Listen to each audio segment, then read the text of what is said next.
जय जगन्नाथ पिला माने शिक्षा सुजोग यूट्यूब चैनल आउ एक नव वीडियो को आपण मानक स्वागत। आज वीडियो टी आशा करूची आपण मानक पय निश्चित हेल्पफुल रहइबो। धैर्यर सहित आज वीडियो टी देखिबे एवं लाइक करिवे, शेयर करिवे, सब्सक्राइब करिवे, कमेंट बॉक्स रे निजर मतामत निश्चय जणैबे। चलंतु देखिबा विज्ञान अष्टम श्रेणी विज्ञान जिज्ञासा तार सूचीपत्र गुडा आम अष्टम श्रेणी समस्त विषय सूचीपत्र प्राय दे देइचे। जो माने न देखि चंदी वीडियो को जाई देखि नेबे। तथापि आज रो ई वीडियो रे अष्टम श्रेणी रो सूचीपत्र गुडा को मु कहि देबी। प्रथम अध्याय विज्ञान जगतर अन्वेषण, द्वितीय अध्याय अणुजीव जगत, तृतीय अध्याय स्वास्थ्य ही संपद, चतुर्थ अध्याय रे रहिछि विद्युत रो चुंबकीय और तापीय प्रभाव, पंचम अध्याय रे बलर अन्वेषण, षष्ठ अध्याय रे चाप, वायु प्रवाह और झड़ बात्या, सेमति सप्तम अध्याय रे रहिछि पदार्थर कणिका प्रकृति, अष्टम अध्याय पदार्थर प्रकृति, मौलिक यौगिक और मिश्रण, नवम अध्याय द्रव द्रावक द्रवण, दशम अध्याय आलोक दर्पण और लेंस, एकादश अध्याय आकाश चंद्र सूर्यंक गति और समय गणना, द्वादश अध्याय प्रकृतिर समन्वय, त्रयोदश अध्याय अर्थात शेष अध्यायटी आम पृथ्वी जीवन धारणकारी एक अन्य ग्रह।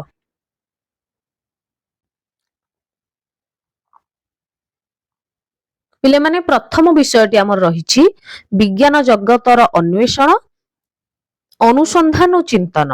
पिले माने प्रथम विषयटी को देखि आदौ व्यस्त विव्रत हेबे नाही। धैर्यर सहित प्रथम विषय रो वीडियोटी को सुनिबे। हां, एई प्रथम विषय रो कोनोसी प्रश्न अभ्यास प्रश्न उत्तर नाही। प्रथम अध्यायटी जे आमर सर्वमोट 13टी अध्याय रही तार होल सार जिनसटाकू प्रथम अध्याय रे स्थान दिया जायछि। तेणु आदौ व्यस्त बा विव्रत न होई वीडियोटी को संपूर्ण भाव रे देख, बुझिबा पई चेष्टा कर। एई अध्याय रे पिला मानक मध्य रे वैज्ञानिक मनोवृत्ति, वैज्ञानिक चिंताधारा, परीक्षण, अनुसंधान एवं वैज्ञानिक चिंतनर विकास करिवार कथा कुहा जायछि। तेणु केमती पिला माने गोटे पिला केमती वैज्ञानिक चिंताधारा रे विकास करिवो, प्रति जिनिस रो मूल रे थिबा विज्ञान रो कारण को खोजिबो एवं ताकू परीक्षण करिवो, निरीक्षा करिवो, बुझिबो, ता पछरे थिबा कारण को खोजी बाहर करिवो। सेइटा एई प्रथम अध्याय रे ही अछि। तेणु आदौ व्यस्त बा विव्रत न होई वीडियोटी को शेष पर्यंत देखंतु। या परे परे हमर अष्टम श्रेणी रो समस्त विषयर प्रश्न उत्तर एवं विषय भित्तिक वीडियो आसीबो। तेणु आम चैनल को सब्सक्राइब करी रखि दियंतु। चलंतु आरंभ करिबा। एठी रहिछि प्रथमे प्रिय कुनी वैज्ञानिक माने पिले माने तुम मानको ए बही एठी कुनी वैज्ञानिक बोली संबोधन करिछि, कारण तुमे माने विज्ञान को पढ़िबो, कोनोसी घटना मूल रे थिबा वैज्ञानिक कारण को जानिबार आग्रह रखिबो, ताकू अनुसंधान करिबो, गवेषणा करिबो, ता विषय रे अधिक जानिबो एवं सेइथि पई तुम माननको कुनी वैज्ञानिक बोली कुहा गला। एइरी जेंति प्रश्न पचरा जाइछि जे आमे माने मनरे बेले बेले अनेक प्रश्न आसे। जलक्षारे खाउथिबा पुरीर गोटिए पार्श्व अन्य पार्श्व अपेक्षा पतला काहेकि? समुद्रर बेलाभूमि आ मरुभूमि रे थिबा बाली संख्या अधिक ना आम गैलेक्सी रे थिबा तारा मानकर संख्या अधिक? पिले माने एई प्रश्न गुडा को मन भितरे आसे ना नाही? जदि एई प्रश्न गुडा को मन भितरे आसे तेबे आमे तार कोन कारण खोजिबा एवं ता विषय अधिक जानिबा पई आग्रही हेबा। ये होउची वैज्ञानिक मनोवृत्तिर प्रथम सोपान। पूर्वरु पढ़िथिबा विषय जोटा तुमे माने षष्ठ सप्तम रे पढ़िलो, आम चारि पाखरे थिबा उद्भिद एवं प्राणी मानक मध्य रे थिबा विविधता को आमे लक्ष्य कले, ता मध्य रे थिबा विभिन्नता, जलवायु, पाणीपाग, जीव शरीर गठन आदि समस्त क्षेत्र रे विविधता भरी रहिछि, ताकू आमे लक्ष्य करिचे। विभिन्न आकृतिर पत्र ठारू आरंभ करी विभिन्न प्रकार कीटपतंग पर्यंत प्रकृति एते मात्रा रे विशाल एवं विविध भाबिले आश्चर्य लागे। पत्र प्रत्येक उद्भिदर जो पत्र गुडाक रहिछि से गुडाक समान आकृतिर नुहे। मनरे प्रश्न आसे ना नाही पिला माने एई पत्र गुडाक काहेकि विभिन्न आकृतिर होइचंती? जीव गुडाक पशु गुडाक ପକ୍ଷୀ ଗୁଡାକ କାହିଁକି ଭିନ୍ନ ଭିନ୍ନ ପ୍ରକାର, ମଣିଷ ମାନେ କାହିଁକି ଅନ୍ୟ ଜୀବ ମାନଙ୍କ ଠାରୁ ଅଲଗା, ଇଏ ଏଇ ପ୍ରଶ୍ନର କାରଣ ଖୋଜିବା ହିଁ ବୈଜ୍ଞାନିକ ମନୋବୃତ୍ତି, ଅନୁସନ୍ଧାନ ଏବଂ ଚିନ୍ତନ। ପ୍ରକୃତିରେ ଭରି ରହିଛି ବିବିଧତା। ବିଶ୍ୱ ସମ୍ପର୍କରେ ଜିଜ୍ଞାସୁ କରାଉଥିବା ଆଉ କିଛି ପ୍ରଶ୍ନ ପିଲେମାନେ ତୁମ ମନରେ ଅଛି କି? ହଁ ଅଛି, ଯଦି ଅଛି ଏଠାରେ ଲେଖ ବୋଲି କୁହାଯାଇଛି। ଆମେ କେମିତି ଲେଖିବା ପିଲେମାନେ? ନିଶ୍ଚୟ ମନରେ ଅନେକ ପ୍ରଶ୍ନ, ହଜାର ହଜାର ପ୍ରଶ୍ନ ଅଛି। ସୂର୍ଯ୍ୟ କାହିଁକି ଏତେ ଉତ୍ତପ୍ତ? ଚନ୍ଦ୍ର କାହିଁକି ଶୀତଳ? ତାରା ମାନେ କାହିଁକି ମିଞ୍ଜି ମିଞ୍ଜି ଆଲୋକ ପ୍ରଦାନ କରନ୍ତି? ସୂର୍ଯ୍ୟ କାହିଁକି ଏତେ ବଡ ଆମକୁ ଦେଖାଯାଆନ୍ତି? ପୃଥିବୀରୁ ସୂର୍ଯ୍ୟ କାହିଁକି ବଡ ଦେଖାଯାଆନ୍ତି? ପ୍ରତ୍ୟେକ କ୍ଷେତ୍ରରେ ପ୍ରଶ୍ନ ଭରି ରହିଛି ପିଲେମାନେ। ପକ୍ଷୀ ଆକାଶରେ କାହିଁକି ଉଡେ? ମାଛ କାହିଁକି କେବଳ ପାଣିରେ ରହିପାରେ? ଗଛରୁ ଫଳ ସିଧା ତଳକୁ ଖସେ କାହିଁକି? ଏଗୁଡାକ ଗୋଟେ ଗୋଟେ ବୈଜ୍ଞାନିକ ମନୋବୃତ୍ତି, ବୈଜ୍ଞାନିକ ଅନୁସନ୍ଧାନ, ବୈଜ୍ଞାନିକ ଚିନ୍ତନର ଗୋଟିଏ ଗୋଟିଏ ପ୍ରଶ୍ନ। ଆହୁରି ଅନେକ ହଜାର ହଜାର ପ୍ରଶ୍ନ ପିଲେମାନେ ତୁମ ମାନଙ୍କ ମନ ଭିତରେ ରହିଥାଇପାରେ। ସେଇ ପ୍ରଶ୍ନ ଗୁଡାକୁ ତୁମେ ଏଇଠି ଲେଖିପାର। ଏଇ ବିଷୟଟି, ଏଇ ପ୍ରଥମ ଅଧ୍ୟାୟଟି ଆମେ ସମ୍ପୂର୍ଣ୍ଣ ଭାବରେ ଏଇଭଳି ଆଲୋଚନା ହବ। କିନ୍ତୁ ଜମା ବି ଭାବିବନି କି ଅଷ୍ଟମ ଶ୍ରେଣୀ ବିଜ୍ଞାନ ବହିଟାକୁ ପୁରାପୁରି ବେକାର କରିଦେଲା, ନାଇଁ, ଭଲ ଜିନିଷ ଆ ଭିତରେ ଅଛି। କିନ୍ତୁ ମୁଁ ଆରମ୍ଭରୁ କହିଛି ଯେ ପ୍ରଥମ ଅଧ୍ୟାୟଟି ସମ୍ପୂର୍ଣ୍ଣ ରୂପରେ ଅନ୍ୟ ଯୋଉ 12ଟି ବିଷୟ ରହିଛି, ସର୍ବମୋଟ ବିଜ୍ଞାନରେ 13ଟି ଅଧ୍ୟାୟ ରହିଛି। 13ଟି ଅଧ୍ୟାୟ ମଧ୍ୟରୁ ପ୍ରଥମ ଅଧ୍ୟାୟଟିକୁ ଛାଡିଦେଲେ ଅନ୍ୟ ଯୋଉ 12ଟି ଅଧ୍ୟାୟ ରହିଲା ସବୁକୁ ମିଶେଇକି ଆମେ ଅନ୍ୟ ସବୁ ବିଷୟ ଗୁଡାକରେ କଣ ପଢିବା, ବୈଜ୍ଞାନିକ ମନୋବୃତ୍ତି କଣ, ବୈଜ୍ଞାନିକ ଚିନ୍ତାଧାରା କଣ, ବିଜ୍ଞାନ ଆମେ କାହିଁକି ପଢିବା, ତାର ଜିଷ୍ଟ, ତାର ସାର ଏଇଠି ଦେଇଛି। ଆଉ ଏଇ ବିଷୟରେ କୌଣସି ପ୍ରଶ୍ନ ଉତ୍ତର ନାହିଁ। ତା ମାନେ କଣ ପ୍ରଶ୍ନ ଉତ୍ତର ଅନୁଶୀଳନୀ ଅଭ୍ୟାସ ପ୍ରଶ୍ନ ଉତ୍ତର ଦେଇନି ବୋଲି ପିଲେମାନେ ଆମେ ଏଇ ବିଷୟଟାକୁ ଜାଣିବାନି, ପଢିବାନି, ବୁଝିବାନି? ପଢିବା, ବୁଝିବା, ଜାଣିବା, ଆଗକୁ ଯିବା। କାରଣ ଅଷ୍ଟମ ଶ୍ରେଣୀରେ ଏ ବର୍ଷ ଠାରୁ ବୋର୍ଡ ପରୀକ୍ଷା ଆରମ୍ଭ ହେଇ ସାରିଛି। ପୂର୍ବ ବର୍ଷରୁ ଏ ବର୍ଷ ମଧ୍ୟ ବୋର୍ଡ ପରୀକ୍ଷା ହବ। ପ୍ରଥମ ଏଇ ଯୋଉ ବର୍ଷ ପିଲେମାନେ ତୁମର ଉପର ଶ୍ରେଣୀର ଭାଇ ଭଉଣୀ ମାନେ ଅଷ୍ଟମ ପଞ୍ଚମ ବୋର୍ଡ ପରୀକ୍ଷା ଦେଲେ, ଅଷ୍ଟମ ବଡ ଭାଇ ଭଉଣୀ ମାନେ ହେଲେ ଅଷ୍ଟମ, ସାନ ଭାଇ ଭଉଣୀ ମାନେ ପଞ୍ଚମ ଦେଇ ସାରିଲେ। ସେ ଏଟା ଗୋଟେ ଟ୍ରାଏଲ ବେସିସ ରେ ଗଭର୍ଣ୍ଣମେଣ୍ଟ ନେଇଥିଲା, ତେଣୁ ଏତେ କଡାକଡି କରାଗଲା ନାହିଁ। ହୁଏତ ଆଗକୁ କଡାକଡି କରିଦିଆଯାଇପାରେ, ଯେମିତି ଦଶମ ବୋର୍ଡ ପରୀକ୍ଷା ହଉଛି ସେଇଭଳି। ତେଣୁ ଆମେ ପଢିବା, ଜାଣିବା, ଯୋଉଟା କି ଆମକୁ ଏନଏମଏମଏସ୍, ଏନଆରଟିଏସ୍ ପରୀକ୍ଷାରେ ସାହାଯ୍ୟ କରିବ। ତା ପାଇଁ ମଧ୍ୟ ପ୍ରସ୍ତୁତି କରିବା। ସେ କଥା ମୁଁ ଅନ୍ୟ କେତେବେଳେ କହିବି, ଏବେ କହି ଅଧିକ ସମୟ ନଷ୍ଟ କରୁନି। ଚାଲନ୍ତୁ ଆରମ୍ଭ କରିବା। ପିଲାମାନେ, ବିଭିନ୍ନ ଜିନିଷର କାରଣ କଣ, ସେଟା କାହିଁକି ହେଲା, ତା ମୂଳରେ କେଉଁ କାରଣ ରହିଛି, ଏଇ ଯୋଉ ଜାଣିବାର ଆଗ୍ରହ ବା ଜିଜ୍ଞାସା, ଏଇଟା ହଉଛି ବୈଜ୍ଞାନିକ ମନୋବୃତ୍ତି। ଆମେ ଜାଣୁ ଯେ ବିଜ୍ଞାନର ବିକାଶ ଅହରହ ଚାଲିଛି। ପ୍ରତ୍ୟେକ ପ୍ରଶ୍ନର ଉତ୍ତର ଗୋଟେ ନୂଆ ପ୍ରଶ୍ନ ତିଆରି କରିପାରେ ଏବଂ ଗଭୀର ଅନୁସନ୍ଧାନ ସହିତ ଧାରଣାକୁ ଧୀରେ ଧୀରେ ପରିବର୍ତ୍ତନ କରିପାରେ।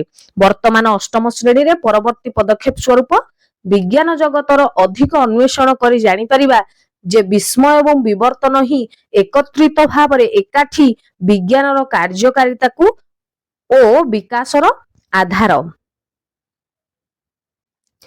ବର୍ତ୍ତମାନ ଆମର ବିଜ୍ଞାନ ଶିକ୍ଷାର ଉଦ୍ଦେଶ୍ୟ କେବଳ ବିଜ୍ଞାନ ଶିଖିବା ନୁହେଁ, ତଥ୍ୟକୁ ଖୋଜି ବାହାର କରିବା। ବିଜ୍ଞାନରେ ଅନୁସନ୍ଧାନର ଅର୍ଥ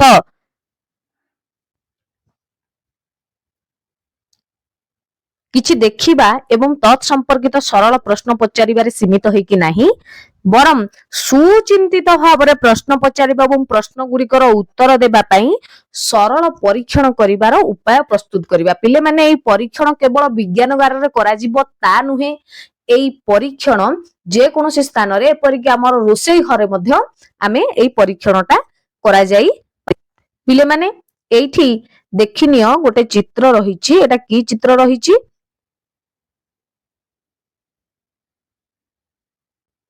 ଏହା ଏକ ମୂଳର ପ୍ରତିଛବି। ଏହା ଗଭୀର ଜ୍ଞାନ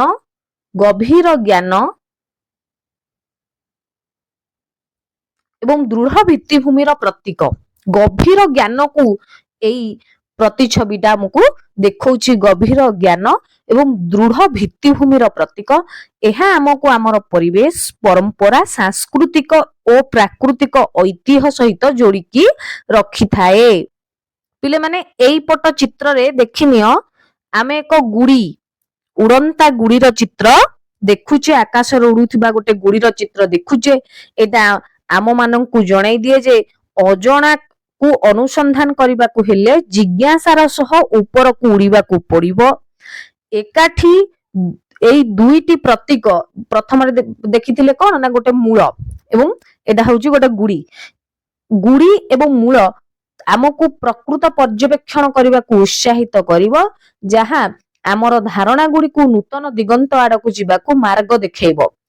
ମନେ ରଖିବା ଉଚିତ ଯେ ବିଜ୍ଞାନରେ ଅନୁସନ୍ଧାନ ସେତେବେଳେ ସଫଳ ହବ ଯେତେବେଳେ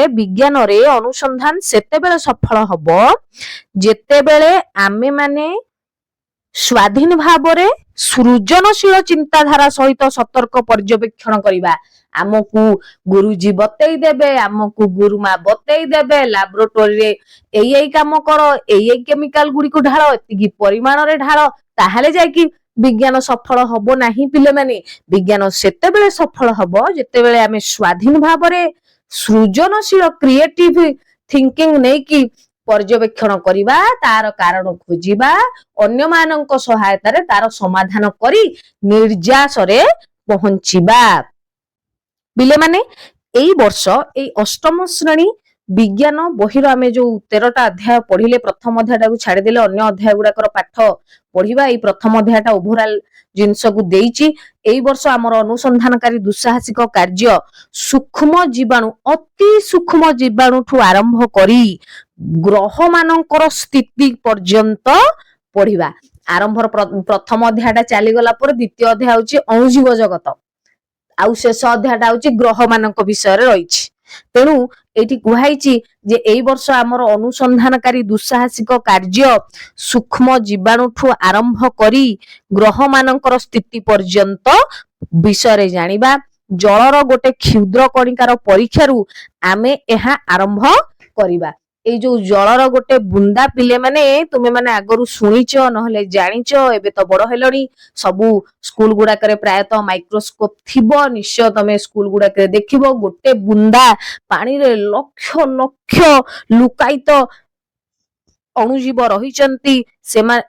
ଏମାନେ ହଉଛନ୍ତି ଅଦୃଶ୍ୟ, ଆମକୁ ଖାଲି ଆଖିରେ ଦେଖା ଯାଉନାହାନ୍ତି ଏବଂ ଆମର ଅନେକ କ୍ଷତି ମଧ୍ୟ କରୁଛନ୍ତି। ଏବଂ ଅନେକ ମଧ୍ୟ ଅଛନ୍ତି ଯୋଉମାନେ ଆମର ଉପକାର ବି କରନ୍ତି। ଅନେକ ଅଣୁଜୀବ ଅଛନ୍ତି, ଅଦୃଶ୍ୟ ଅଣୁଜୀବ ଅଛନ୍ତି ଯୋଉମାନେ ଆମର ଅପକାର କରନ୍ତି, ଆଉ ଅନେକ ଗୁଡ଼ିଏ ଅଛନ୍ତି ଯୋଉମାନେ ଆମର ଉପକାର ମଧ୍ୟ କରନ୍ତି। ଯେମିତି କି ଆମର ଖାଦ୍ୟକୁ ହଜମ କରିବାରେ କିମ୍ବା ଔଷଧ ଉତ୍ପାଦନ କରିବାରେ ସାହାଯ୍ୟ କରନ୍ତି, ଆଉ କ୍ଷତିକାରକ ଅଣୁଜୀବ ଗୁଡ଼ିକ ଆମ ଶରୀରରେ ମାରାତ୍ମକ ରୋଗ ସୃଷ୍ଟି କରିବାରେ ସାହାଯ୍ୟ କରନ୍ତି।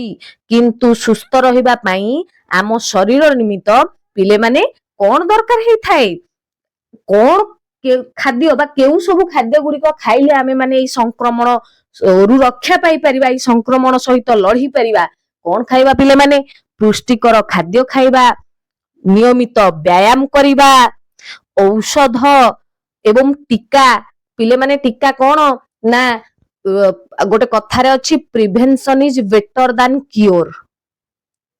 ଆରୋଗ୍ୟ ହବା ଅପେକ୍ଷା ରୋଗ ନ ହବାଟା ହିଁ ଭଲ। ତା ପୂର୍ବରୁ ଆମେ ସଚେତନ ହେଇଯିବା। କରୋନା ମନେ ଥିବ ପିଲାମାନେ, କରୋନା ହେଇଥିଲା, କରୋନା ରୋଗ ହଉଥିଲା, ସେଥିରେ ଅନେକ ଲୋକ ମାରାତ୍ମକ ଭାବରେ ପୁରା ମହାମାରୀ ସେ ବ୍ୟାପି ଚାଲିଥିଲା। କଣ କରାଗଲା? ଶେଷରେ ଟୀକା ବାହାର କରାଗଲା। ବୈଜ୍ଞାନିକ ମାନେ ଅନେକ ପରୀକ୍ଷା ନିରୀକ୍ଷା କରି ଟୀକା ବାହାର କଲେ। ସମସ୍ତଙ୍କୁ ଟୀକା ଦିଆଗଲା, 2 ଥର 3 ଥର ବୁଷ୍ଟର ଡୋଜ ମଧ୍ୟ ଦିଆଗଲା। ଏବେ ଆଉ କରୋନା ରୋଗ ଅଛି ନାହିଁ।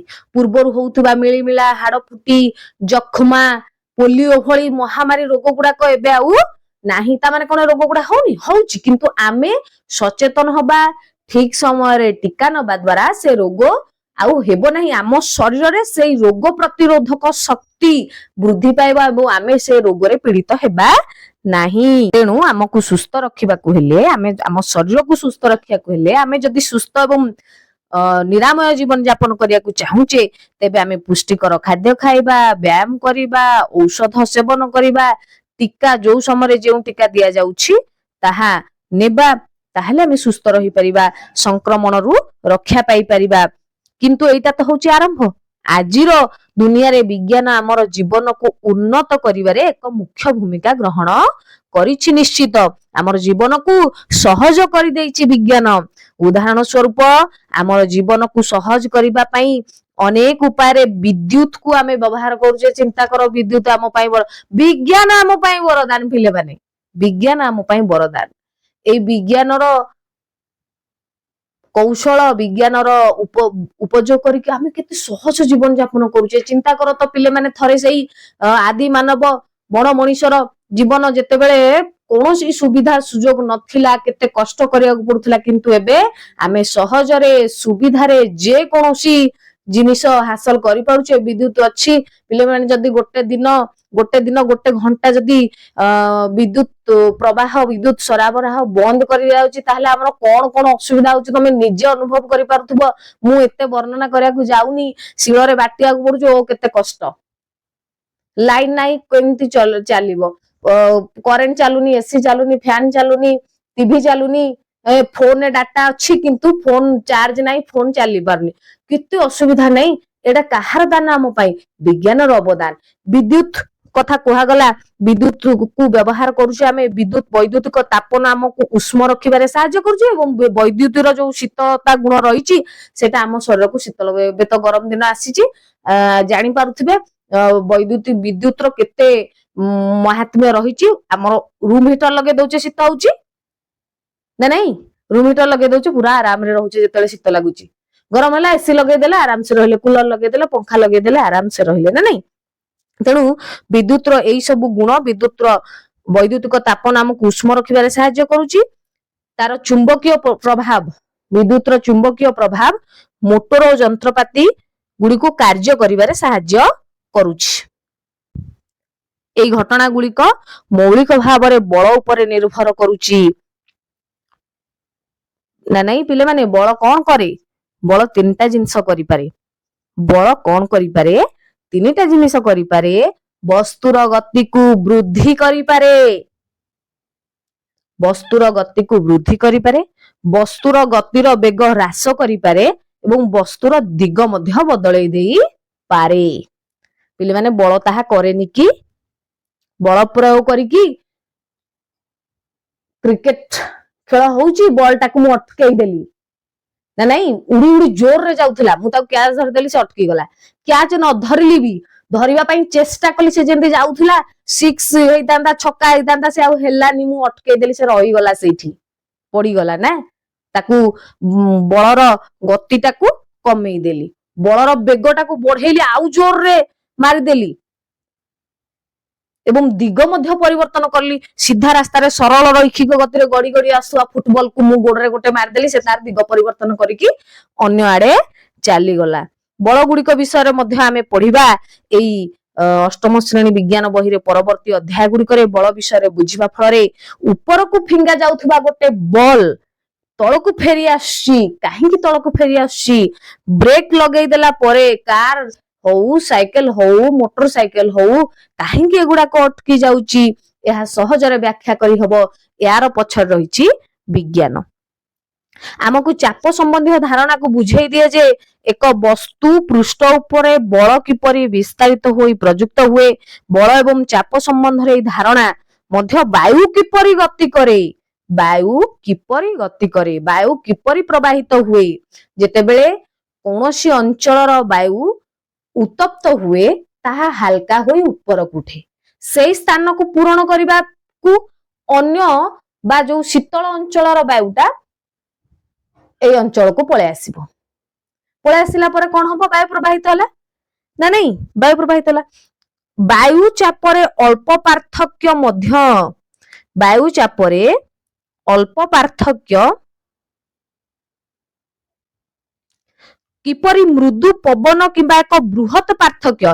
ବାୟୁ ଚାପରେ ଯଦି ବାୟୁ ଚାପର ତାରତମ୍ୟ ଯଦି କମ ରହୁଛି, ହାଲକା ପବନ, ମୃଦୁ ପବନ ହଉଛି, ଯଦି ବାୟୁ ଚାପରେ ବହୁତ ପାର୍ଥକ୍ୟ ରହୁଛି, ତାହେଲେ ଘୂର୍ଣ୍ଣି ବାତ୍ୟା ସୃଷ୍ଟି ହବାର ସମ୍ଭାବନା ରହିଛି, ଯାହା ଆମେ ଜାଣୁ। ବାୟୁ କିପରି ଚାପ ସୃଷ୍ଟି କରିପାରେ କିମ୍ବା ଏକ ନିର୍ଦ୍ଦିଷ୍ଟ ତାପମାତ୍ରାରେ ପାଣି କିପରି ଫୁଟେ, ଏହା ଠିକ ଭାବରେ ବୁଝାଇବାକୁ ହେଲେ ଆମେ ଦେଖିବା ଆବଶ୍ୟକ ଯେ ସେମାନେ କିପରି ଗତି କରନ୍ତି। ଆମ ଚାରିପାଖରେ ଥିବା ପଦାର୍ଥ ଗୁଡିକର ବର୍ଗୀକରଣ କରିବା। 3 ପ୍ରକାର ପଦାର୍ଥ ଅଛନ୍ତି, କଠିନ, ତରଳ ଏବଂ ଗ୍ୟାସୀୟ। କଠିନ ପଦାର୍ଥର କଣିକା ଗୁଡିକ ମଧ୍ୟରେ ପାରସ୍ପରିକ ଆକର୍ଷଣ ବଳ ସର୍ବାଧିକ, ସବୁଠାରୁ ଅଧିକ ଦୃଢ ଭାବରେ ପରସ୍ପର ସହ ବାନ୍ଧି ହୋଇଥାନ୍ତି। ତେଣୁ ତ କଠିନ ପଦାର୍ଥ ଗୁଡିକୁ କଣିକା ଗୁଡିକୁ ପରସ୍ପର ଠାରୁ ସହଜରେ ଅଲଗା କରାଯାଇପାରେ ନାହିଁ।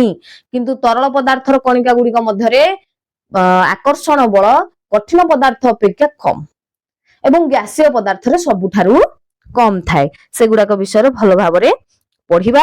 କଣିକା ଗୁଡିକ କିପରି ଏକାଠି ହୁଅନ୍ତି, ମିଶ୍ରଣ କିପରି ହୁଏ ଜାଣିବା ପରେ ଦ୍ରବଣକୁ ବୁଝିପାରିବା। ଦ୍ରାବକ ଦ୍ରବଣ ଗୋଟେ ବିଷୟ ଅଛି, ସେଇଥିରେ ପଢିବା। ଏଠି ଦେଇଛି ସବୁ ବିଷୟର ସାର ଜିନିଷ ଗୁଡାକୁ ଏଠି ଟିକେ ଟିକେ ଦେଇଛି। ଉଦାହରଣ ସ୍ୱରୂପ ଚିନିକୁ ଆମେ ଜଳରେ ଦ୍ରବୀଭୂତ କଲେ ତାହା କିପରି ଦ୍ରବୀଭୂତ ହୁଏ, ଲୁଣକୁ ପାଣିରେ ଦ୍ରବୀଭୂତ କଲେ ତାହା କିପରି ଦ୍ରବୀଭୂତ ହେଇଯାଏ। ଏ ତ ଥିଲା କଣିକା ଏବଂ ମିଶ୍ରଣର ଜଗତ। ପିଲାମାନେ ଏବେ ଆମେ ଆଲୋକ ଜଗତକୁ ଯିବା। ଆଲୋକ ଅଛି ତମ ଅଷ୍ଟମ ଶ୍ରେଣୀର ସୂଚୀପତ୍ରରେ ଆଲୋକ ଗୋଟେ ବିଷୟ ଅଛି, ତାକୁ ପଢିବା। ଆମେ ପଢିବା ଯେ ଆଲୋକ ରଶ୍ମି ଏକ ସମତଳ ଏବଂ ବକ୍ର ଦର୍ପଣରୁ ପ୍ରତିଫଳିତ ହୁଏ ଏବଂ ଲେନ୍ସ ମଧ୍ୟ ଦେଇ ଯିବା ସମୟରେ ତାର ଗତିପଥକୁ କିପରି ବଙ୍କେଇ ଦିଏ। ଆମ ଚାରିପାଖରେ ଥିବା ଅନେକ ବସ୍ତୁର କାର୍ଯ୍ୟକୁ ବୁଝିବାରେ ସାହାଯ୍ୟ କରିବା। ଚକଚକିଆ ଧାତୁ ଚାମଚରେ ଏକ ପ୍ରତିଛବି ଦେଖିବା ବେଳେ କଣ ଘଟେ, ଚଷମା ଦ୍ୱାରା ଅନେକ ଲୋକ କେମିତି ସ୍ପଷ୍ଟ ଭାବରେ ଦେଖିପାରନ୍ତି, ତାହା ମଧ୍ୟ ଆଗ ଅଧ୍ୟାୟ ଗୁଡିକରେ ଆମେ ପଢିବା। କେବଳ ଚିକଣ ପଦାର୍ଥ ଆଲୋକକୁ ପ୍ରତିଫଳିତ କରେ ନାହିଁ, ବରଂ ଅମସୃଣ ଏପରିକି ଚନ୍ଦ୍ରପୃଷ୍ଠ, ଅମସୃଣ କିଏ, ଚନ୍ଦ୍ରପୃଷ୍ଠ ମଧ୍ୟ ଆଲୋକକୁ ପ୍ରତିଫଳିତ କରିପାରେ। ପୃଥିବୀ, ଚନ୍ଦ୍ର ଏବଂ ସୂର୍ଯ୍ୟର ଆପେକ୍ଷିକ ସ୍ଥିତି ଉପରେ ନିର୍ଭର କରି ପ୍ରତ୍ୟେକ ରାତିରେ ଚନ୍ଦ୍ରର କିଛି ବିଭିନ୍ନ ଅଂଶ ଆଲୋକିତ ହୁଏ, ଯାହା ଆକାଶରେ ଆମେ ଦେଖୁଥିବା ସୁନ୍ଦର ଚନ୍ଦ୍ରକଳା ସୃଷ୍ଟି କରିଥାନ୍ତି। ପିଲାମାନେ ଚନ୍ଦ୍ରକଳା କଣ ନା ଚନ୍ଦ୍ରର ଆଲୋକିତ ଅଂଶର ବଢିବା ଏବଂ କମିବାକୁ ଚନ୍ଦ୍ରକଳାର ହ୍ରାସ ବୃଦ୍ଧି କୁହନ୍ତି। ଚନ୍ଦ୍ରକଳାର ହ୍ରାସ ବୃଦ୍ଧି ଦେଖିବା ପରେ ମଣିଷ ପ୍ରଥମେ କ୍ୟାଲେଣ୍ଡର ତିଆରି କରିବା ବିଷୟରେ ସକ୍ଷମ ହେଲା।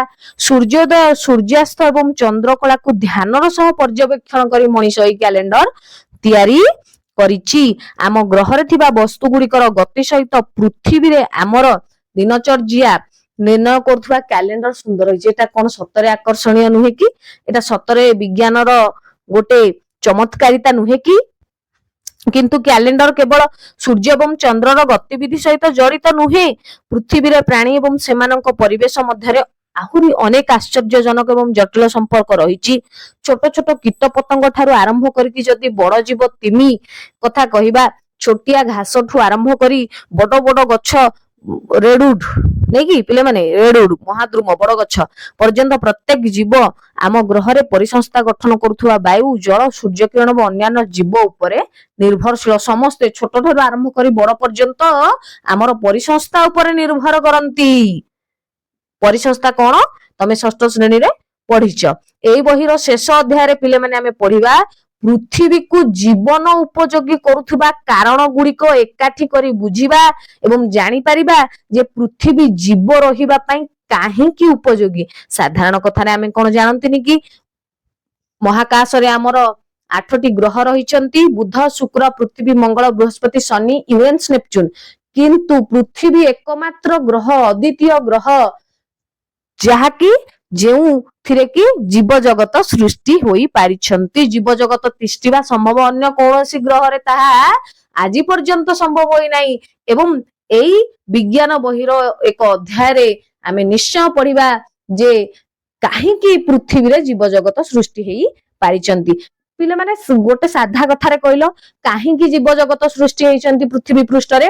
ତାର କାରଣ ହଉଛି ଯେ ପୃଥିବୀରେ ଜୀବ ତିଷ୍ଠି ରହି ପାରିଲା ଭଳି ସମସ୍ତ ଉପାଦାନ, କଣ ସମସ୍ତ ଉପାଦାନ? ଜଳ, ବାୟୁ, ଆଲୋକ, ଉତ୍ତାପ, ଏଇ ମୁଖ୍ୟ ଜିନିଷ ଗୁଡାକ ରହିଛି। ତେଣୁ ଜୀବ ଜଗତ ସୃଷ୍ଟି ହୋଇ ପାରିଛନ୍ତି।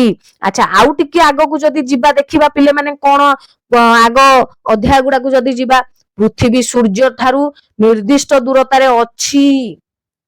ତେଣୁ ପୃଥିବୀରେ ଅନ୍ୟ ଗ୍ରହ ଭଳି ଅଧିକ ଉତ୍ତାପ ବା ଅଧିକ ଥଣ୍ଡା ହଉ ନାହିଁ। ଯେମିତି ବୁଧ ସୂର୍ଯ୍ୟଙ୍କ ଠାରୁ ଅତି ନିକଟରେ ଅଛି, ତେଣୁ ବୁଧଟା ଉତ୍ତପ୍ତ ଗ୍ରହ।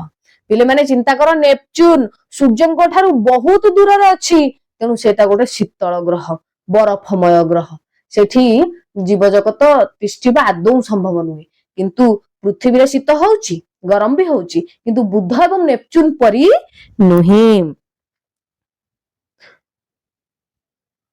ଆଉ ଗୋଟେ ଗୁରୁତ୍ୱପୂର୍ଣ୍ଣ କଥା, ଯୋଉଥିପାଇଁ କି ଜୀବଜଗତ ରହିଛନ୍ତି, ଏଠି ପାଣି ତରଳ ଅବସ୍ଥାରେ ଅଛି ଏବଂ ବାୟୁମଣ୍ଡଳ ଅଛି, ଯୋଉଟା କହିଲି ଆଲୋକ ଉତ୍ତାପ ବାୟୁ ଏଗୁଡାକ ରହିଛନ୍ତି, ଯାହା ଆମକୁ କ୍ଷତିକାରକ ଅତି ବାଇଗଣୀ ରଶ୍ମିରୁ ରକ୍ଷା କରୁଛି। ସୂର୍ଯ୍ୟଙ୍କ ଠାରୁ ଯୋଉ ଅଲ୍ଟ୍ରାଭାୟୋଲେଟ ରେଜ୍ ଅତି ବାଇଗଣୀ ରଶ୍ମି ଆସୁଛି, ସେଟା ଚର୍ମ କର୍କଟ ରୋଗ ସୃଷ୍ଟି କରେ। ପିଲାମାନେ ସେଟାକୁ କିଏ ରକ୍ଷା କରୁଛି? ଓଜୋନ ଢାଲ। ଆମ ପୃଥିବୀକୁ ଓଜୋନ ଢାଲ ଢାଙ୍କିକି ରହିଛି, ଯୋଉଟା କି ସୂର୍ଯ୍ୟଙ୍କ ଠାରୁ ଆସୁଥିବା ଅତି ବାଇଗଣୀ ରଶ୍ମିର ପ୍ରଭାବରୁ ଆମକୁ ରକ୍ଷା କରୁଛି। କିନ୍ତୁ ଆମେ ମାନେ ମଣିଷ, ପିଲାମାନେ ଆମେ ମାନେ କଣ କରୁଛେ ନା ବାୟୁ ପ୍ରଦୂଷଣର ମୁଖ୍ୟ କାରଣ ଏଇ ଓଜୋନ ଢାଲ କୁ ନଷ୍ଟ କରିବା ପାଇଁ, ଓଜୋନ ଢାଲରେ ଛିଦ୍ର ସୃଷ୍ଟି କରିବା ପାଇଁ ବିଭିନ୍ନ ପ୍ରକାର କାର୍ଯ୍ୟକଳାପ କରୁଛେ, ଯୋଉଟା ଆଗ ଅଧ୍ୟାୟ ଗୁଡାକରେ ପଢିବା। ଯୋଉଥିପାଇଁ ଓଜୋନ ଢାଲରେ ଛିଦ୍ର ସୃଷ୍ଟି ହଉଛି ଏବଂ ଆମେ ମାନେ ଚର୍ମ କର୍କଟ ବା ସ୍କିନ୍ କ୍ୟାନ୍ସର ଭଳି ମାରାତ୍ମକ ରୋଗରେ ପୀଡିତ ହେଉଛେ। କିନ୍ତୁ ଏଇ କାର୍ଯ୍ୟ ଗୁଡାକ କେମିତି? ପୃଥିବୀରେ ତ ଓଜୋନ ଢାଲ ଥିଲା, ଏ କାମ ଗୁଡାକ କିଏ କଲା? ଓଜୋନ ଢାଲକୁ ଛିଦ୍ର ସୃଷ୍ଟି କରିବାର ହାତ କାହାର ହେଲା? ଆମ ମାନଙ୍କର। ଏଇଟା ମାନବକୃତ କାର୍ଯ୍ୟ। ଏଇ ମାନବକୃତ କାର୍ଯ୍ୟ ଯୋଗୁ ପୃଥିବୀର ତାପମାତ୍ରାରେ ଯୋଉ ପରିବର୍ତ୍ତନ ହଉଛି, ତା ଯୋଗୁ ଜଳବାୟୁର ସ୍ଥିତିକୁ ପ୍ରଭାବିତ କରି ଆମକୁ ବିପଜ୍ଜନକ ପରିସ୍ଥିତି ଆଡକୁ ନେଇଯାଇପାରେ। ପୃଥିବୀ ଧ୍ୱଂସ ହେଇଯାଇପାରେ, ଜୀବଜଗତ ସମ୍ପୂର୍ଣ୍ଣ ଭାବରେ ନଷ୍ଟ ହେଇଯାଇପାରନ୍ତି ଏବଂ ଏ ପୃଥିବୀ ଆମ ପାଇଁ ବାସ ଉପଯୋଗୀ ହୋଇ ନପାରେ। ପିଲାମାନେ ସମସ୍ତ ସମସ୍ୟା ଓ ଏଗୁଡିକର ସମ୍ଭାବ୍ୟ ସମାଧାନର ମୂଳରେ ଆମେ ରହିଛୁ, କାରଣ ଆମେ ହଉଛୁ ମାନବ ସମ୍ବଳ। ଆମେ ସବୁ ପ୍ରକାର ସମ୍ବଳକୁ ଉପଯୋଗ କରୁଛୁ। ତେଣୁ ପୃଥିବୀର ସୁରକ୍ଷାର ଦାୟିତ୍ୱ ଆମ ହାତରେ। ଆମେ ଯଦି ଆର କାରଣ ଏବଂ ନିରାକରଣ ଗୁଡିକୁ ଜାଣିବା, ତାହେଲେ ପୃଥିବୀ ଆମ ପାଇଁ ବାସ ଉପଯୋଗୀ ହେଇପାରିବ। ନହେଲେ ପୃଥିବୀ ସମସ୍ତଙ୍କୁ ଗୋଇଠା ମାରିକି ଆଉଟ କରିଦବ, ଆଉ ଏଠି କାହାର ରହିବାର ଅଧିକାର ରହିବନି। ଆଉ ତ ଜୀବ ସୃଷ୍ଟି ହେବେନି, ଆମେ ତ ଯୋଉମାନେ ରହିବା ମରିଯିବା, ସରିଲା କଥା। ଯେଉଁ ବୈଜ୍ଞାନିକ ନୀତି ଗୁଡିକୁ ନେଇ ଆମେ ଆମର ଯାତ୍ରାକୁ ପରିଚାଳିତ କରୁଛୁ, ସେଗୁଡିକ ହେଲା ପର୍ଯ୍ୟବେକ୍ଷଣ, ମାପନ, ପରୀକ୍ଷଣ। ଏଗୁଡିକ ଜୀବନ ନିର୍ଭର କରୁଥିବା ସୂକ୍ଷ୍ମ ସନ୍ତୁଳନକୁ ସୁରକ୍ଷା ଦେବାରେ ଆମକୁ ବିଶେଷ ଭାବରେ ସାହାଯ୍ୟ କରେ। ଆଗାମୀ ଦିନରେ ଆହ୍ୱାନ ଗୁଡିକ ସର୍ବଦା ସହଜ ହେଇ ନପାରେ। ଯୋଉ ଚ୍ୟାଲେଞ୍ଜ ଆସୁଛି ଏଇ ପୃଥିବୀକୁ ଆମେ ସୁରକ୍ଷା ଦବାର, ସେଟା କେବେ ହେଲେ ସହଜ ନୁହେଁ। କିନ୍ତୁ ଆମର କାର୍ଯ୍ୟକଳାପ ମାଧ୍ୟମରେ, ଆମର ସଚେତନତା ମାଧ୍ୟମରେ, ଆମର ଜ୍ଞାନ ମାଧ୍ୟମରେ ଆମ ଏଇ ଆହ୍ୱାନକୁ ମୁକାବିଲା କରିପାରିବା, ସାମ୍ନା କରିପାରିବା। ଜଣେ ବୈଜ୍ଞାନିକଙ୍କ ପରି ଚିନ୍ତା କରିବାରେ ତୁମକୁ ସାହାଯ୍ୟ କରିବାକୁ ଆସ ଆମେ ପ୍ରଥମ ପୃଷ୍ଠରେ ପଚରା ଯାଇଥିବା ଏଇ ପ୍ରଶ୍ନକୁ ଫେରିବା, ଯେ ଆମେ ଯୋଉ ବିଜ୍ଞାନର କଣ କଣ ପ୍ରଶ୍ନ ତୁମ ମନରେ ଆସୁଛି। ବିଜ୍ଞାନ ସବୁଠି ଅଛି। ସରଳ ପରୀକ୍ଷଣ କରିବା ପାଇଁ ଯୋଉ କଥା କହୁଥିଲି ମୁଁ, ଏକ ସୁନ୍ଦର ପ୍ରୟୋଗଶାଳାର ଲାବୋରେଟୋରୀର ଆବଶ୍ୟକତା ଆଦୌ ନାହିଁ। ଘରେ ରୋଷେଇ ଘର ହେଇପାରେ, ଗାଧୁଆ ଘର ହେଇପାରେ, ଡ୍ରଇଂ ରୁମ ହେଇପାରେ, ତୁମର ବିଦ୍ୟାଳୟ ହେଇପାରେ। ପରୀକ୍ଷା ପାଇଁ ଗୋଟେ ଗୋଟେ ସୁନ୍ଦର ଜାଗା, କୌତୂହଳ ସତର୍କତାର ସହିତ ପର୍ଯ୍ୟବେକ୍ଷଣ ଏବଂ ପଚାରିବାର ଆବଶ୍ୟକ, ଯେ ଯଦି ଏଇଭଳି ହୁଏ ତାହେଲେ କଣ ହବ? ଯଦି ପୃଥିବୀର ଉତ୍ତାପ ବୃଦ୍ଧି ପାଏ, ତେବେ କେଉଁ ପରିସ୍ଥିତି ସୃଷ୍ଟି ହେବ? ଯଦି ବର୍ଷା ହେବା ବନ୍ଦ ହେଇଯାଏ, ତାହେଲେ କଣ ହେବ? ଯଦି ଓଜୋନ ଢାଲ ସମ୍ପୂର୍ଣ୍ଣ ରୂପରେ ନଷ୍ଟ ହେଇଯାଏ, ତେବେ କଣ ହବ? ମୁଁ ସିନା ଏଇ କାରଣ ଗୁଡାକ ପିଲାମାନେ ଜାଣିଲେ ତାର ନିରାକରଣ କରିବି, କାରଣ ନ ଜାଣିଲେ କେମିତି ନିରାକରଣ କରିବି? ବେଲୁନ ଫୁଲିବା ପାଇଁ କଣ କରିବାକୁ ପଡିବ? ସାଇକେଲ ଚକାରେ ଆମେ ପମ୍ପ କାହିଁକି ଦଉ? ଏଇ ସବୁ କାରଣ ଗୁଡାକ ବୈଜ୍ଞାନିକଙ୍କ ପରି ଅନୁସନ୍ଧାନ କରିବାରେ ଆମକୁ ସାହାଯ୍ୟ କରେ। ପ୍ରଥମେ ଆମେ ଏକ ବିଜ୍ଞାନ ଭିତ୍ତିକ ପ୍ରଶ୍ନ ପଚାରିବାକୁ ଚେଷ୍ଟା କରିବା, କୋଉ କୋଉ କାରଣ ଯୋଗୁ ପୁରୀ ବେଲୁନ ଭଳି ଫୁଲି ଉଠେ ଏବଂ କାହିଁକି, କଣ କଲେ ପୁରୀଟା ଫୁଲିବନି? ଏହାର ଉତ୍ତର ଦେବା ପାଇଁ ଆମେ କିଛି ସରଳ ପରୀକ୍ଷଣ କରିପାରିବା। ଏ କ୍ଷେତ୍ରରେ ଆମେ ବୋଧହୁଏ ଚକଡା ଯାଇଥିବା ଅଟାର ମୋଟେଇ ଓ ଆକାର ପରିବର୍ତ୍ତନ କରିବା ବିଷୟରେ ଚିନ୍ତା କରିପାରିବା ନାଇଁ କି ପିଲାମାନେ। ଯଦି ପୁରୀ ନ ଫୁଲୁଛି କାହିଁକି ପୁରୀଟା ଫୁଲିଲା, ପ୍ରଥମ ପଦକ୍ଷେପରେ ପ୍ରଥମେ କାହିଁକି ପୁରୀଟା ଫୁଲିଲା, ତାପରେ କଣ କଲି ଯେ ପୁରୀଟା ଫୁଲିଲାନି। ମୁଁ ମୋଟେଇ କି ତାର ପାଣି ପାଗ କଣ ପରିବର୍ତ୍ତନ କରିବି ସେଟା ଚିନ୍ତା କରାଯିବ, ସେଟା ତ ହଉଛି। କିମ୍ବା ମଇଦା ଗୁଳା ଗୁଡିକୁ ଏଇ ତେଲ ଭିତରେ ବିଭିନ୍ନ ଉପାୟରେ ଯଥା ଲମ୍ବ ଭାବରେ କିମ୍ବା କରେଇର ଏକ ପାର୍ଶ୍ୱରୁ ଖସାଇ କିମ୍ବା ଧୀରେ ଧୀରେ ପକାଇ ପାରିବା। ଏ ଉପରେ ଆମେ ବିଭିନ୍ନ ଉପାୟରେ ନିୟନ୍ତ୍ରଣ କରିପାରିବା। ତଥାପି ପରିବର୍ତ୍ତନ ଗୁଡିକୁ ବୁଝିବା ପାଇଁ ଆମକୁ ଏବେ ଚିନ୍ତା କରିବାକୁ ପଡିବ ଯେ କଣ କଣ ପର୍ଯ୍ୟବେକ୍ଷଣ କରିବୁ କିମ୍ବା ମାପି ପାରିବୁ। ଏଗୁଡିକ ମଧ୍ୟରୁ କିଛିର ଉତ୍ତର କେବଳ ହଁ ନାଁରେ ଆସିପାରେ, କେତେକ କ୍ଷେତ୍ରରେ ମାପିବା ପାଇଁ ଏକ ସଂଖ୍ୟା ଥାଇପାରେ। ହୁଏତ ଆମ ପୁରୀ ଫୁଲୁଛି କି ନାହିଁ, ହଁ ଫୁଲୁଛି ବା ନା ଫୁଲୁ ନାହିଁ, କିମ୍ବା ଫୁଲିବାକୁ ଲାଗୁଥିବା ସମୟ 5 ସେକେଣ୍ଡ, 10 ସେକେଣ୍ଡ, 5 ମିନିଟ କି 15 ମିନିଟ ମାପି ପାରିବୁ। ଏଭଳି ପରୀକ୍ଷଣ ଆରମ୍ଭ କରିପାରିବା। ଆମେ ଦେଖିପାରିବା ଯେ ଅଟାର ଏକ ମୋଟା ସ୍ତର ଏବେ ବି ପୁରୀକୁ ପତଳା ପାର୍ଶ୍ୱ ଦଉଛି। ଗୋଟେ ଜିନିଷ ପରିବର୍ତ୍ତନ କରିବା ଭଲ। ଉଦାହରଣ ସ୍ୱରୂପ ଆମେ ଯଦି ଅତ୍ୟଧିକ ଗରମ କିମ୍ବା କମ ଗରମ ଥିବା ତେଲର ପ୍ରଭାବକୁ ଦେଖିବାକୁ ଚାହୁଁ, ତେବେ ଆମେ ସମାନ ମୋଟେଇର ଅଟା ଗୁଳା ବ୍ୟବହାର କରିବା ଏବଂ ସେଗୁଡିକୁ ସମାନ ଭାବରେ ପକେଇବା। ପରୀକ୍ଷଣ କରିବା ସମୟରେ ତୁମେ ଯାହା ଦେଖୁଛ, ଅନୁଭବ କରୁଛ, ତାହା ସବୁ କିଛି ଲେଖି ରଖିବା ମଧ୍ୟ ଏକ ଭଲ ଅଭ୍ୟାସ, ବୈଜ୍ଞାନିକ ମନୋବୃତ୍ତିର ଗୋଟେ ଲକ୍ଷଣ। ରୋଷେଇ କଲା ବେଳେ ତେଲ ବ୍ୟବହାର କଲେ ଗନ୍ଧ ବା ଧୂଆଁ ବାହାରିଲା କି? ଏଇ ପରୀକ୍ଷଣରେ ଗୋଟିଏ ପର୍ଯ୍ୟାୟ କରିବା ପରେ ତୁମେ ଅଧିକ ପ୍ରଶ୍ନ ଭାବିପାର। ଆହୁରି ଅନେକ ପ୍ରଶ୍ନ, ଏ ଦୁନିଆଟା ବିଜ୍ଞାନମୟ ପିଲାମାନେ। ମନରେ ଅଜସ୍ର ପ୍ରଶ୍ନ, ଯାହା ପ୍ରଶ୍ନ ଅଛି ସବୁ ହଉଛି ବିଜ୍ଞାନ। ଜଳଖିଆର ପୁରୀ ଗୁଡିକ ସତେଜ କିମ୍ବା ବାସି ଅଟାରୁ ତିଆରି ହେଲେ ଭଲ ଫୁଲିବ, ସେଟା ଜାଣିପାରିବା। ଯଦି ମୁଁ ଛାଣିବା ପୂର୍ବରୁ ପୁରୀରେ ଏକ ଛିଦ୍ର କରିଦେବି ତାହେଲେ ପୁରୀ ଆଉ ଫୁଲିବ ପିଲାମାନେ? ଫୁଲିବନି, ଆଦୌ ଫୁଲିବନି। ସରଳରୁ ଜଟିଳ ପର୍ଯ୍ୟନ୍ତ ସମସ୍ତ ବୈଜ୍ଞାନିକ ପରୀକ୍ଷଣ ଠିକ ଏମିତି ହେଇଥାଏ। ହଁ, ଏଇଟା ଯୋଉ ପୁରୀ ଫୁଲିଲା, ଏଇ ଯୋଉ କାରଣ ଆମେ ନେଲେ, ସାଇକେଲରେ ପମ୍ପ ଦବା କାରଣ ନେଲେ, ଏଇଟା ସରଳ ଜଣା ଜିନିଷରୁ ଧୀରେ ଧୀରେ ଧୀରେ ଧୀରେ ଜଟିଳକୁ ଯିବା, ଅଜଣା ଜିନିଷକୁ ଯିବା, ବଡ ବଡ କଥା ଜାଣିବା। ଏବେ ତମେ କୁନି ବୈଜ୍ଞାନିକ ତୁମକୁ ସମ୍ବୋଧନ କରାହେଲା ଏ ବହିରେ, ତାପରେ ତମେ ବଡ ବୈଜ୍ଞାନିକ ହବ, ଦେଶର ନାଁ ରଖିବ। ଏହା ହଉଛି ବ୍ୟବସ୍ଥିତ ନିରୀକ୍ଷଣର ଚିନ୍ତାଧାରା। ଏବଂ ତୁମେ ଜାଣିପାରିବ ଯେ ପୁରୀ ଫୁଲିବାର ଏଇ ସରଳ ଦୈନନ୍ଦିନ ପରୀକ୍ଷଣ ମଧ୍ୟ ଆଜି ବୈଜ୍ଞାନିକ ମାନେ ସମ୍ପୂର୍ଣ୍ଣ ଭାବରେ ବୁଝି ନାହାନ୍ତି। ତେଣୁ ଏହା ପୁରୀର ଫୁଲା ହଉ କିମ୍ବା ପୂର୍ଣ୍ଣମୀ ପରେ ଚନ୍ଦ୍ରର ସଂକୁଚିତ ଉଜ୍ଜଳ ଅଂଶ ହଉ, ତୁମର ସତର୍କ ନିରୀକ୍ଷଣ ସଠିକ ମାର୍ଗଦର୍ଶନ କରାଇ ତୁମକୁ ବିଜ୍ଞାନର ଅନୁସନ୍ଧାନ ଜଗତରେ ଆଗେଇ ନେବ। ପିଲେମାନେ, ଏଇ ବିଷୟଟି ଏତିକିରେ ଶେଷ ହେଲା। ଆଶା କରୁଛି ବୁଝି ପାରିଥିବେ। ଭଲ ଲାଗିଥିବ ଯଦି ନିଶ୍ଚୟ ଲାଇକ୍ କରିବେ, ସବସ୍କ୍ରାଇବ କରିବେ, ସାଙ୍ଗମାନଙ୍କ ସହିତ ସେୟାର କରିବେ, କମେଣ୍ଟ ବକ୍ସରେ ନିଜର ମତାମତ ନିଶ୍ଚୟ ଦେବେ। ଆଗକୁ ଅଷ୍ଟମ ଶ୍ରେଣୀର ସମସ୍ତ ବିଷୟର ଭିଡିଓ ଆମ ୟୁଟ୍ୟୁବ ଚ୍ୟାନେଲରେ ଉପଲବ୍ଧ ହେବ।